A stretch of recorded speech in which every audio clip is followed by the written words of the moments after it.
এমন অনেক দিন হয় যেদিনকে আমাদের খুব বেশি রান্নাবান্না করতে ইচ্ছা করে না, তাই না? তো সেই সব দিনের জন্য আমার আজকের ওয়ান পট মিল, যেটা সত্যিই মুশকিল আসান করে দেবে। ঝই ঝামেলা তো একদমই নেই রান্নাটা করতে, কিন্তু স্বাদ হয় দুর্দান্ত।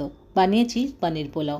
বাসমতি চাল ধুয়ে রেখেছি, বাসমতি চালের টুকরা ব্যবহার করেছি এখানে আমি। পনির টুকরো করে কেটে নিয়েছি।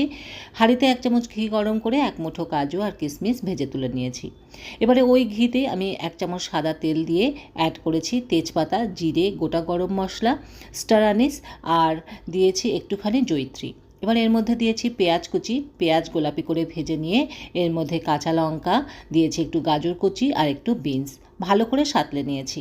এবারে এর মধ্যে আমি দিয়েছি আদা রসুন গ্রেট করে, আমি এখানে পেস্ট ব্যবহার করিনি। এবার একটু বেসিক মশলা, এই একটু হলুদ গুঁড়ো, লঙ্কার গুঁড়ো, ধনে গুঁড়ো আর দিয়েছি এখানে আমি একটু গরম মশলার গুঁড়ো। তোমরা চাইলে বিরিয়ানি মশলাও ব্যবহার করতে পারো।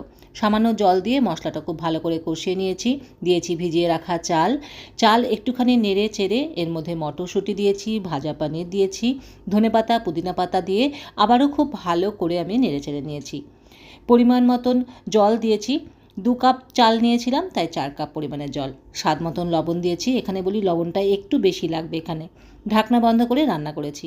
নামানোর আগে একটু কাজু কিশমিশ দিয়ে নামিয়ে নিয়েছি। তৈরি হয়ে গেছে দারুণ স্বাদের পনির পোলাও। এভাবে বানিয়ে দেখতে পারো বন্ধুরা। কেমন? চলো টাটা।